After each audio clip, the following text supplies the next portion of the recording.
এবার এক দফা শেখ হাসিনাকে কবরস্থান স্মার্ট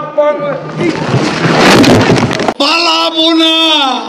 কোথায় পালাবো? পালাবো না। প্রয়োজনে ফখরুল সাহেবের বাসায় গিয়ে উঠবো। কি জায়গা দেবেন? না হলে ঠাকুর গায়ের বাড়ি আছে, ওই বাড়িতে গিয়ে উঠবো। ঠিক আছে? একটুকু একটা শব্দ বলবো না জমা দেওয়ার। কেন 10টা মিনিটও সহ্য হয় না, 15টা মিনিট সহ্য হয় না।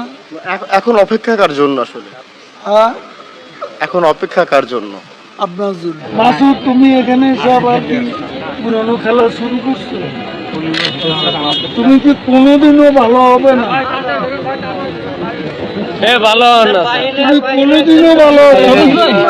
28 থেকে 4 তারিখ কতদিন হলো? কতদিন হলো?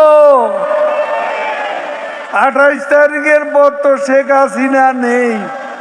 আরে মির্জা ফখরুল, হায়রে হায়, টেলিভিশনে দেখলাম খালি দৌড়াচ্ছে,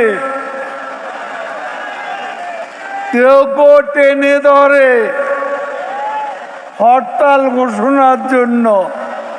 ওদিন বলেছে আমরা নাকি অলিগলি পাবো না, পালাবার পথ পাবো না।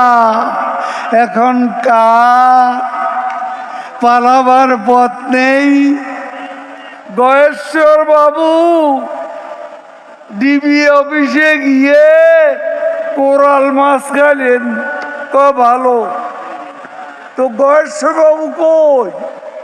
আর 27 নয়, আর 10 দফা নয়, এবার এক দফা শেখ হাসিনাকে কবরস্থানে পাঠাতে হবে। এই এক দফা। এটা কি আপনারা শুনেছিলেন? আজ তাই বলতে চাই, ফখরুলের মনেও সেই কথা। শেখ হাসিনা ভাগ্যবতী, আল্লাহর ইমানদার বান্দা, এবং সেজন্যই বাংলাদেশ ও 10 নম্বর মহাবিপদ সংকেতের মধ্যে তেমন ক্ষয়ক্ষতি সম্মুখীন হয়।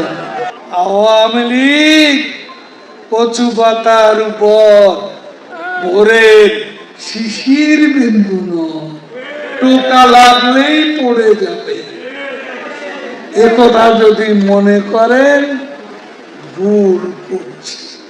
দিবা স্বপ্ন, এই প্রশ্নের অনেক জবাব দিয়েছি, তুমি জবাব দাও।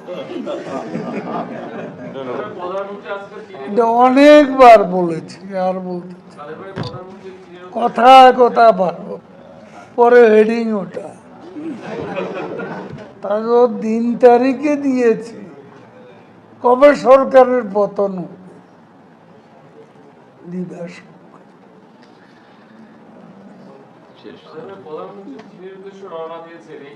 দিবা স্বপ্ন, বিলবোর্ডে চেহারা সামনে দেখিয়া না।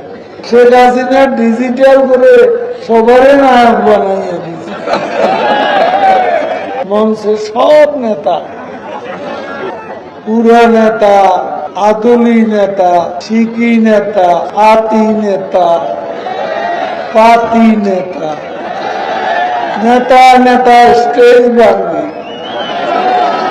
আমি বেচারা আহত।